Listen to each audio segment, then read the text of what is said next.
Democracy Now!, democracynow.org, The War and Peace Report. I'm Amy Goodman with Nermeen Sheikh.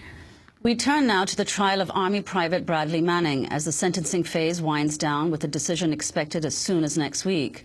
On Wednesday, the 25-year-old whistleblower, who faces up to 90 years in prison for leaking hundreds of thousands of documents to WikiLeaks, took the stand for about 3 minutes. Manning told Judge Colonel Denise Lind, quote, "I am sorry for the unintended consequences of my actions. When I made these decisions, I believed I was going to help people, not hurt people. The last few years have been a learning experience. I look back at my decisions and wonder, how on earth could I, a junior analyst, possibly believe I could change the world for the better over the decisions of those with the proper authority?" Manning added, quote, "I understood what I was doing and the decisions I made. However, I did not truly appreciate the broader effects of my actions. Those effects are clearer to me now through both self-reflection during my confinement in its various forms and through the merits and sentencing testimony that I have seen here." An Army psychologist who analyzed Bradley Manning while he served in Iraq also testified Wednesday, along with a clinical psychologist who spent 21 hours examining Manning after his arrest. Manning's sister, Casey Major, and his aunt, Deborah Van Alstyne, took the stand to deliver emotional testimony about Manning's difficult childhood. All of this comes as several other defense witnesses took the stand this week after the government wrapped up its witnesses Friday. For more, we're joined by Alexa O'Brien in Washington, D.C. She's been attending the Manning trial daily since it began at Fort Meade and will return there Friday when the court-martial is set to reconvene and the government may make a rebuttal. Alexa, we welcome you back to Democracy Now! It's good to see you in a studio. We usually see you in a car outside the trial. Can you talk about Bradley Manning's apology? Yeah, one of the most important things that I want to say today is the fact that his statement yesterday is completely consistent with the statements that he made in court back in February with that Providence statement where he pled to 10 lesser included offenses. He pled to service discrediting, and he told the judge back in February that he didn't have the authority, and he knew that what he had done was wrong.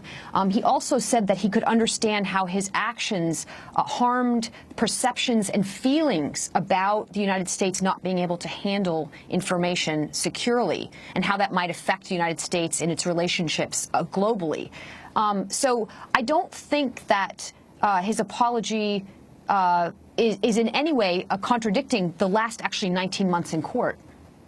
Alexa, could you talk about the shift in the focus of the defense during the sentencing phase as opposed to during the trial?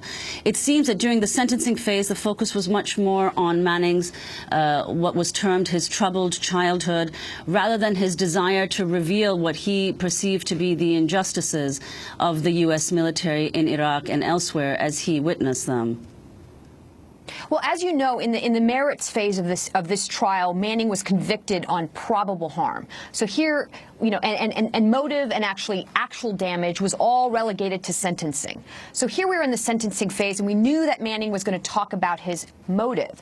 And what we had yesterday was a clinical psychologist and a forensic psychiatrist who explained to the court mental health issues as they relate to legal issues, talk about Manning's good faith motive. Now, of course, it didn't come in the package that people expected it to come in. It actually came in a very sort of, I would actually characterize it as an earnest and sincere package. People have to understand something. Bradley Manning is more of a moral character than he is a political one. Why are people so moved by Bradley Manning? Why do people say, "I am Bradley Manning"? Because his acts were fundamentally an act of conscience. And I think that very much the way in which he's presented himself in court has always been deferential to authority, has always been, in a certain sense, respectful, very neutral. He's actually even instructed his attorney to only speak in text-based documents with the press in a very accurate way and to get right to the point. And I think that in Bradley Manning doing that, and in taking even the statement of apologizing to the U.S. government, what he does is actually show in stark relief the prejudice of the U.S. government and their prosecution towards him, how overbearing they've been, how hysterical they've been, because Bradley Manning has been nothing of the sort. But Bradley Manning does have a complex personality. I mean, he actually has a very simple personality, but he has a complex history, meaning you can't package it and sell it to the media and everybody loves it. You know, he has gender identity disorder, and he had a very complicated relationship, interpersonal relationship. He was very young. And I think also he did lack, in a certain sense, some discrimination to even protect himself from the might of the U.S. government. When it came to these leaks, you know, he was really actually completely wide open to be abused by the press as well as abused by the U.S. government. So it's very much in line with I think what's been a really actually successful defense strategy on Coombs's part is to lay it all out there and show how it all fits together. We have this cross-dressing photo that Bradley Manning sent his sergeant. And if you could talk about the significance of this, it's something that he also alludes to in his own statement when he said, I was dealing with a lot of issues that are ongoing and continue to affect me.